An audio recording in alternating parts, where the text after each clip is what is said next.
नमस्कार दोस्तों, स्वागत है आपका गुनाह या साजिश चैनल में। आज हम बात करने वाले हैं एक ऐसी घटना के बारे में जिसमें एक्स्ट्रा मैरिटल अफेयर की वजह से पूरी फैमिली बर्बाद हो गई।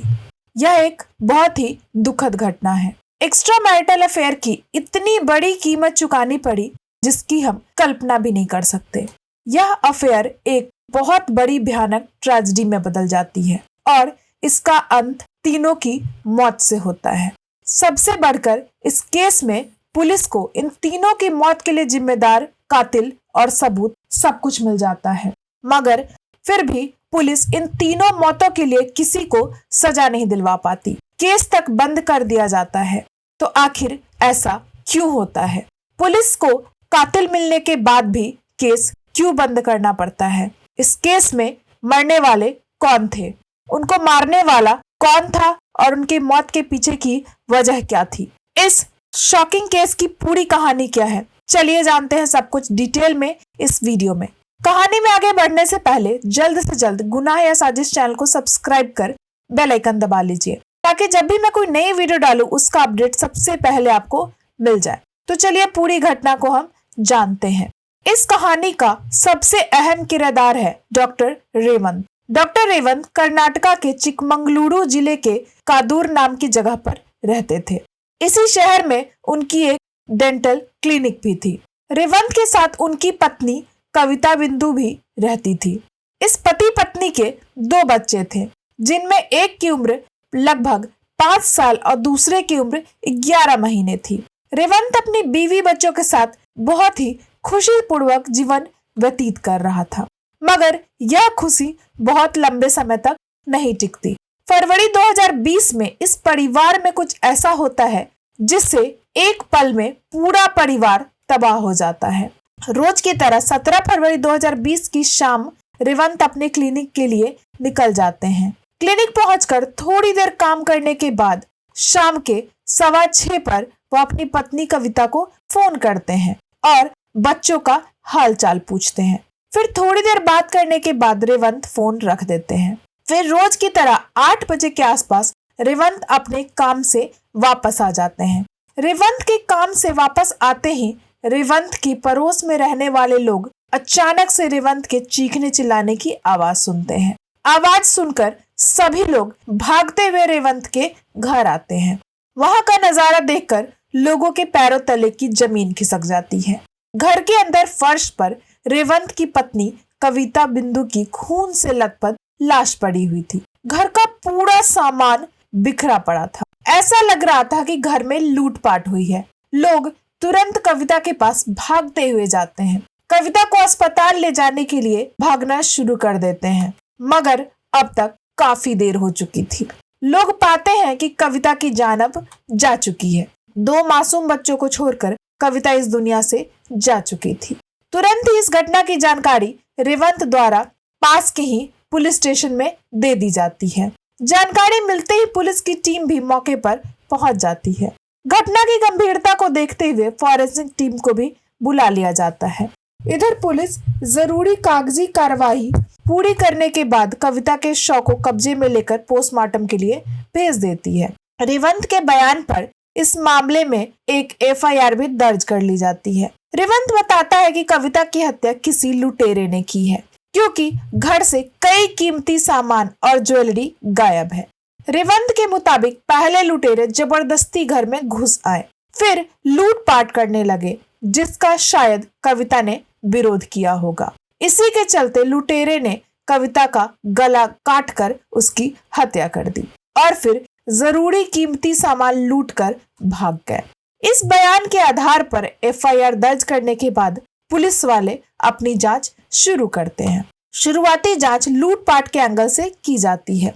शुरुआती जांच में ही पुलिस वालों को इस केस में कुछ अजीब सा लगने लगता है। जैसे रेवंत बयान देता है कि कुछ बाहरी लुटेरे घर में आए और उन्होंने लूटपाट मचाई, मगर शुरुआती जांच में ही पुलिस वालों को घर के अंदर जबरदस्ती लूटपाट के कोई निशान नहीं मिलते हैं। इतना ही नहीं, कविता के साथ भी अगर किसी ने जबरदस्ती मारपीट की होती तो वहां स्ट्रगल के निशान जरूर मिलते, मगर पुलिस वालों को ऐसा कुछ भी नजर नहीं आता।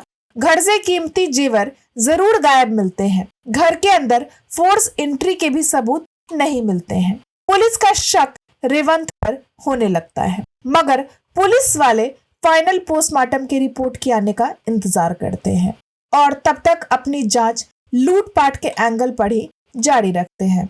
फिर पोस्टमार्टम रिपोर्ट आती है तो हर कोई शॉक्ड रह जाता है। पोस्टमार्टम रिपोर्ट में कहा जाता है कि कविता की हत्या बड़ी ही सफाई के साथ की गई है, जो एक प्रोफेशनल ही कर सकता है। पोस्टमार्टम में इस बात के सबूत मिलते हैं कि कविता का गला किसी हथियार से नहीं बल्कि किसी शार्प सर्जिकल ब्लेड से काटा गया है। इसके अलावा कविता के शरीर पर एनेस्थीसिया का भी हाई डोज पाया जाता है। सर्जिकल ब्लेड और एनेस्थीसिया का मतलब शक की सुई सीधे कविता के पति डॉक्टर रेवंत की तरफ जाती है।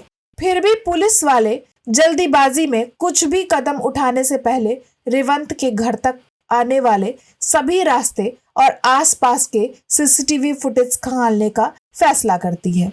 इस सीसीटीवी फुटेज में पुलिस वालों को कोई सस्पेक्ट नजर नहीं आता। इसके अलावा जब रेवंत की कॉल रिकॉर्ड्स निकाली जाती है तो पता चलता है कि रेवंत पिछले काफी समय से किसी हर्षिता नाम की महिला के संपर्क में है। पत्नी की मृत्यु के बाद भी वह लगातार हर्षिता से बात कर रहा था।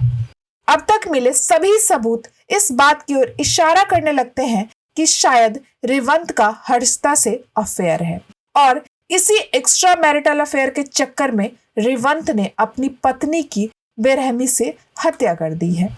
अब पुलिस वाले सच का पता लगाने के लिए एक बार फिर से रेवंत को कॉल करके पुलिस स्टेशन आने को कहते हैं। इससे पहले भी पुलिस वाले ने कई बार रेवंत को बुलाया था और उससे पूछताछ की थी। हर बार रेवंत पुलिस के बुलाने पर तुरंत थाने पहुंच जाता था और अब तक जांच में वह पुलिस का पूरा सहयोग कर रहा था। मगर जब 22 फरवरी को एक बार फिर से पुलिस वाले रेवंत को बुलाते हैं तो इस बार वह समय पर पुलिस थाने नहीं पहुंचता। कुछ देर इंतजार के बाद पुलिस वाले खुद ही रेवंत का पता लगाने के लिए निकल पड़ते हैं, मगर तभी पुलिस वालों को पास के ही बंदी कुपाल रेलवे गेट पर किसी की लाश पड़े होने की जानकारी मिलती है। जब पुलिस वाले मौके पर जाते हैं तो वह भी शॉक्ड रह जाते हैं। वह लाश किसी और की नहीं बल्कि रेवंत की थी। 5 दिन पहले 2 मासूम बच्चों के सर से मां का साया उठा था और अब पिता भी दुनिया से जा चुके थे। रेवंत की मौत कैसे हुई? किसी ने उसकी हत्या करके रेलवे ट्रैक पर फेंक दिया या खुद ही रेवंत ने अपनी जीवन लीला समाप्त कर ली? इसका जवाब अब पोस्टमार्टम से ही मिल सकता था।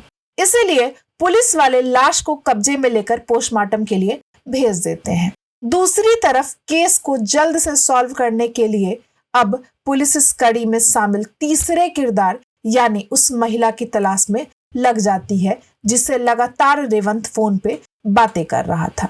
पुलिस वाले उस दूसरी महिला की जानकारी निकालते हैं तो पता चलता है कि उसका नाम हर्षिता है। वह फिलहाल बैंगलोर के राजेश्वरी नगर इलाके में रह रही थी। पुलिस वाले अब इस मामले में हर्षिता से पूछताछ करने का फैसला करते हैं, मगर यह क्या? पुलिस वाले हर्षिता तक पहुंच पाते उससे पहले ही पुलिस वालों को जानकारी मिलती है कि हर्षिता ने अपने कमरे में अपने हाथों से ही अपनी जीवन लीला समाप्त कर ली है। पहले कविता, फिर रेवंत और अब हर्षिता। इस केस में 3 लोग शामिल थे और अब तीनों ही इस दुनिया से जा चुके थे। जब पुलिस वाले हर्षिता के घर जाकर जांच शुरू करते हैं तो उन्हें हर्षिता के कमरे में कुछ ज्वेलरी मिलती है। घर के अंदर से बरामद किए गए डॉक्यूमेंट से पता चलता है कि यह ज्वेलरी 18 तारीख को कविता के पति रेवंत ने भेजी थी। यह सभी ज्वेलरी कविता की थी।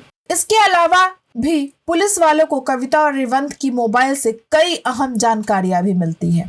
एक के बाद एक 3 मौतों से कई तरह के सवाल उठ रहे थे। पुलिस वालों पर भी जल्द से जल्द इस केस को सॉल्व करने का दबाव बढ़ने लगता है। इसीलिए पुलिस वाले अपनी जांच का दायरा बढ़ाते हैं और फिर एक के बाद एक सभी कड़ियों को जोड़ना शुरू करते हैं।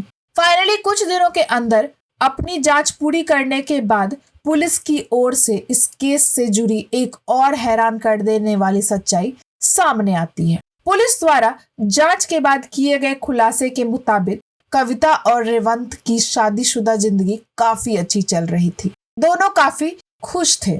इसी बीच सोशल मीडिया के माध्यम से रेवंत की मुलाकात हर्षिता से होती है। कुछ दावों के मुताबिक हर्षिता और रेवंत की मुलाकात घर किराए लेने देने के दौरान हुई थी। पहली मुलाकात के बाद इन दोनों के बीच बातचीत का सिलसिला शुरू होता है। फिर दोनों में दोस्ती होती है और यही दोस्ती आगे चलकर प्यार में बदल जाती है। समय के साथ इन दोनों का प्यार इतना गहरा हो जाता है कि रेवंत यह भी भूल जाता है कि वह शादीशुदा है और उसके 2 मासूम बच्चे हैं। वह सब कुछ भूलकर अब हर्षिता से शादी करने के सपने देखने लगता है। इस शादी में रेवंत के लिए सबसे बड़ी अड़चन उसकी पत्नी कविता थी। वह कविता से पीछा छुड़ाने के लिए अलग अलग तरीके आजमाने लगता है, मगर वह नाकाम रहता है। उधर हर्षिता उस पर शादी के लिए दबाव बनाती रहती है। कमाल की बात तो यह थी कि हर्षिता की पहले से 2 शादी हो चुकी थी।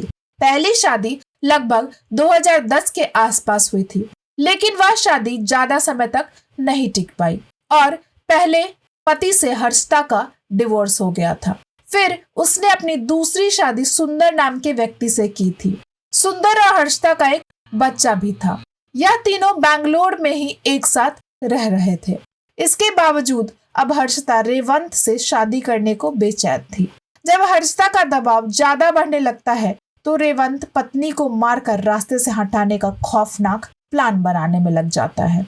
रेवंत चाहता था कि वह पत्नी को खत्म भी कर दे और इस मामले में उसका नाम भी न आए। इसीलिए पूरी प्लानिंग करने के बाद 17 अगस्त 2020 को वह पहले तो अपने दोनों बच्चों को किसी बहाने से अपने रिश्तेदार के घर भेज देता है। फिर धोखे से अपनी पत्नी के शरीर में अधिक मात्रा में एनेस्थीसिया इंजेक्ट कर देता है। एनेस्थीसिया की वजह से कविता बेहोश हो जाती है। कविता के बेहोश होने पर रेवंत सर्जिकल ब्लेड के जरिए कविता का गला काट देता है और फिर घर में रखे सभी कीमती ज्वेलरी निकाल कर एक थैली में रख लेता है।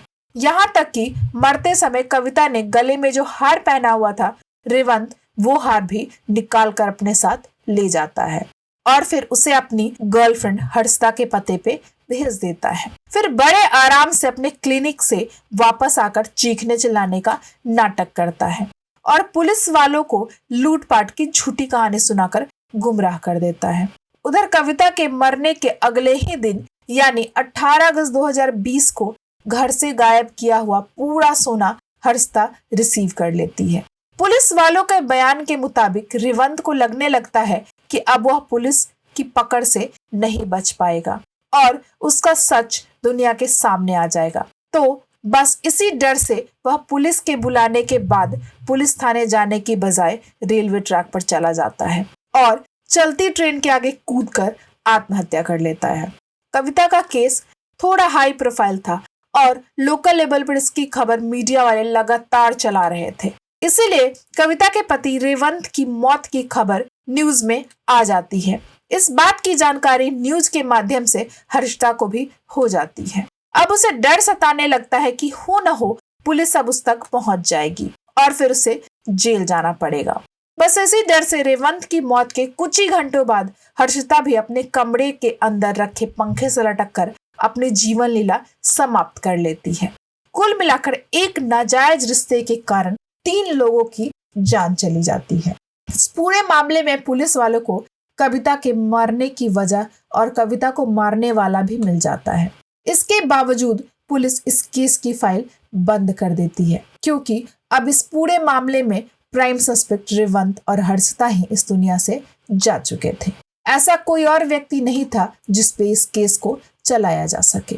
दोस्तों, पूरी कहानी जानने के बाद आपकी क्या राय है? कमेंट बॉक्स में हमें अवश्य बताएं। हमारी मेहनत पसंद आई हो तो वीडियो को लाइक करें, वीडियो को शेयर करना बिल्कुल ना भूलें। अगर आपने अब तक चैनल को सब्सक्राइब नहीं किया है तो जल्द से गुनाह या साजिश चैनल को सब्सक्राइब भी जरूर कर लीजिए। मैं आपको फिर मिलती हूँ एक नई घटना के साथ। तब तक सतर्क रहें। धन्यवाद।